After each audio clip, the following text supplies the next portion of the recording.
Greetings and salutations, everyone. I hope you're all doing well today. Today I've got a great set of encounters to share with you. But before we get into these encounters, let's get first with the links.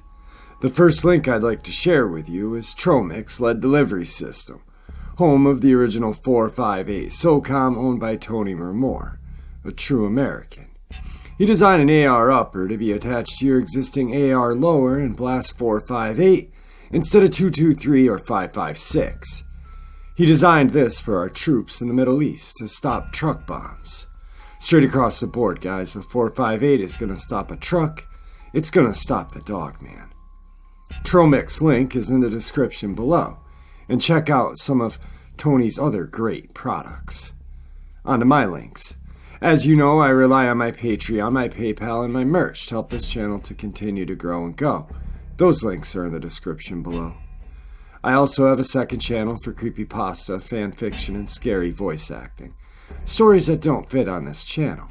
If that's anything that you're into, follow that link and give those stories a listen. You may just like what you hear. And I just did a fantastic new upload on that channel, by the way. I also have a GoFundMe page to help raise some money for urban exploration, cryptid hunting, and ghost hunting equipment. I have an SLS cam, an EVP recorder, and some trail cams.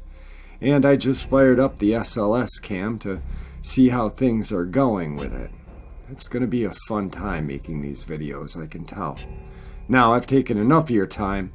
Let's get on with these encounters. Shall we? Today's first encounter brings us to Vietnam War era. In the Vietnam War. Now, really quick, I know a lot of us all have relatives that served during that time. Well, my dad did, and I asked him a couple quick questions before I did this upload, and I shared it with him. He kind of looked at me and walked away. About an hour later, he came back to me and said, "You know, I got some pretty crazy stuff I'd like to share with you sometime soon." And it kind of made my eyebrows rise and my eyes bug a little bit. And I said, "Thanks, Dad." And I've got some feelings that we're going to be having some pretty crazy stuff come out of that man's mouth. And I'll be sharing that with you very soon. But until then, this'll do. The difficulties of American troops during the Vietnam War often are attributed to the skillful tactics of its opponent and lack of support on the home front.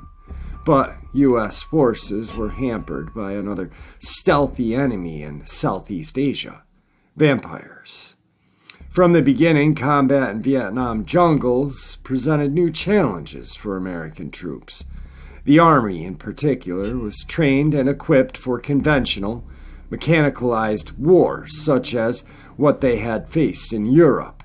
In Vietnam, with its jungle fighting, was a new game. The Viet Cong were masters of guerrilla warfare, during which they would hit troops with surprise attacks, and then recede back into the jungle. They also effectively used small villages as bases and ammunition stores. In an attempt to turn the tables, the U.S. Marine Corps developed a Civil Operations and Revolutionary Development Support, or CORDS, program, which assigned small units to patrol the villages. The Marines sought to recruit members of indigenous tribes in the mountain regions of West Vietnam to help them. But the Marines quickly discovered that the tribes were fearful of venturing into certain areas because of the presence of the Ma, or phantoms. One tribe in particular, the Montagnard, spoke of reanimated corpses that haunted the jungle, drinking the blood and consuming the internal organs of people unlucky enough to cross their paths. U.S. commanders were quick to dismiss the claims as local superstition. Alas, it wasn't superstition at all. Reports of troop encounters with ghouls in the jungle began to trickle into U.S. command around 1965. The first of the stories involved troops catching glimpses of ghostly figures moving through the jungle. Soldiers saw these creatures, describe them as having fangs and black eyes. And then soldiers began to disappear from the platoons. In one incident, 2 American soldiers rescued one of their comrades from a creature that appeared to be impervious to their bullets. U.S. commanders initially suspected vampires as Vietnam, home to 41 species of bats, had a history of outbreaks. One person infected in the isolated jungle village with no access to vaccine could quickly spread the infection through the entire community. Flamethrowers were key to vampire mop-up efforts during the Vietnam War. Strangely, though, the undead creatures often appeared in daylight hours, a feat thought impossible for vampires. One platoon of American troops found an entire village of San Ho occupied by these creatures. Despite the daylight hour, the embattled creatures managed to flee into the surrounding jungle. With troop morale plummeting and the Viet Cong making gangs, top army brass brought several high-ranking FVZA agents to Saigon in fall of '66 for consultation. The army helicoptered the agents out to the village of San Ho, scene of the daytime battle between U.S. troops and the Ghouls. Once there, the agents noticed that the triple canopy jungle was filtering almost all the sunlight before it reached the ground. They speculated that this filtering was enabling the vampires to operate in daytime. In a report to President Lyndon B. Johnson, the FVZA concluded that eliminating the vampires would be virtually impossible in the Vietnam jungle. When Johnson read the conclusion, he famously said, "If the jungle's the problem, then let's get rid of the damn jungle." Thus began the infamous Vietnam herbicidal warfare program. The military chose a defoliant known as Agent Orange and sprayed 20 million gallons of it over 6 million acres of the jungle. Once the canyon was deplumed, troops were in suspected villages with flamethrowers to exterminate the remaining vampires. The program was successful in cleaning several large packs of vampires from the mountainous regions of Vietnam. However, many American soldiers and their Montegrad allies remained unwilling to go into the jungle villages. As a result, the Marine Corps abandoned the Cords program in '68 and returned to policy, almost indistinguishable from the armies. And Vietnam jungle were left to the Viet Cong and its indigenous tribes and its vampires. Today's second encounter brings us to California. I was living in the woods of Coarse Gold, California for about a year and 8 months, and this encounter happened twice. Both times were on a dark September night, both happening a year from each other, no moon out to help me see. I'd be lying in my tent and all of a sudden get the feeling of great dread. And then, a few minutes later, I heard sounds of something massive and bipedal sprinting towards my tent. It would always come to a sudden halt right outside of my tent, near where I was lying my head. I would be paralyzed with fear and couldn't muster the courage to move or go outside and see what was going on. All I could hear was a deep, heavy breathing and what sounded like a large mouth grinding, slobbering, and chewing on rocks. After about an hour both times, I'd feel the weight lift off my chest and I'd get out to see what was going on. When I do that, something would be gone. I'm curious to know if anyone has an idea of what it could have been, but it still gives me chills to this day. Thank you.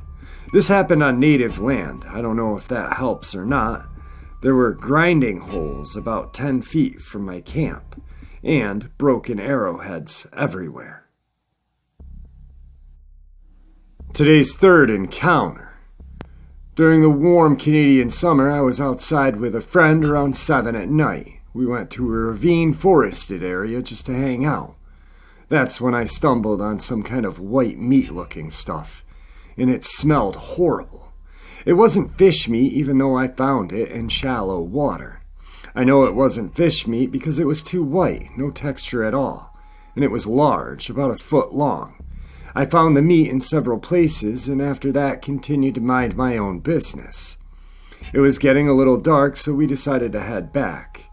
You can tell where this is going anyways. It takes us about 10 to 15 minutes to get back. Unfortunately, me, being a paranoid one, checked my surroundings at all time. I noticed to the left of me there was a shadow of some sort of skinny-looking man thing. It couldn't have been just me, but I shook it off. I wanted to walk in front of my friend, so I did. After a while of walking, we almost reached the end.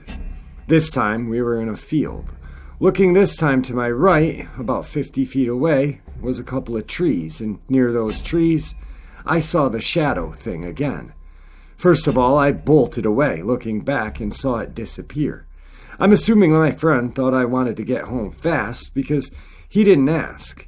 I recently learned there's a cryptid known as the Wendigo that also apparently is known to lurk some of the parts of Canada and United States. Does anybody think this could have been a Wendigo, and does anybody know what this white meat-looking stuff could have been? Our fourth and final encounter is a very strange encounter. It comes to us from Susanville, California. 2007, roughly 10 at night. The main witness, who lived on tribal land, was lying on the floor along with his wife inside of their bedroom while their 2-year-old twins were lying on the bed. They had 2 windows in that room, one faced east towards the front of the house and the other towards the garage. The window in the garage is higher from the ground since the garage drops lower into the ground. That night they had their windows open. It was a hot night and there was no screen on the window. They had a blanket over the window instead of a curtain. As they spoke, the husband saw out of the corner of his eye long, dark gray fingers grab the blanket from the outside and pull it open, and then with a gray face looked in on them briefly and left. He looked at his wife and asked her if she had seen the same thing he did. She said yes. The 2 young children could only stare and point at the window. The couple grabbed the children and ran out of the bedroom. The husband describes the face as ape-like, with light gray hair around the face and large dark eyes. The creature must have been huge since it was the upper section of the window. The same family saw 5 years before that was as they were pulling into their driveway one night what appeared to be a deer man standing looking at them. This bizarre creature was bipedal. It had a human-like torso, a head of a deer, rack and all. It then jumped over a woodpile and vanished into the darkness. The husband got his 2 brothers and cousins and went outside to look, but didn't find anything. Alright guys, some amazing encounters. I have heard of the rock people or rock apes in Vietnam. Usually described as large gorilla-like or ape-like creatures that throw rocks at the troops. A little smaller than the American Sasquatch that used to stalk the troops. I've heard of some other tales of ghouls we'll use in the jungles of Vietnam, but never to this extent. An amazing encounter story. Just, it never ceases to amaze me. And then especially this jungle being so dense and untouched by man. We haven't gone in there yet and just built up. So you have hundreds and hundreds of years of this jungle reclaiming. There's villages back then, and then the jungle would just come up and reclaim it. So just an amazing set of information there. The last encounter was just crazy. I think possibly a Sasquatch, but then to have the deer man, but also we're on tribal land. Let's not forget that, guys. Tribal land, California. It could have been a skinwalker, could have been, I don't know. I don't know. Anyway, I hope you guys enjoyed these encounters. I know I did. I'd like to hear what you guys think about story 3. What was that white stuff? And what kind of creature was that? Myself, I'm leaning towards a crawler. I don't know. Definitely not a Wendigo. Maybe, I don't know. But the kids weren't hungry. They were not carnivorously hungry yet. So, who knows? Anyway, I got a great lineup for you, and I'm working on that right now. I bid you farewell.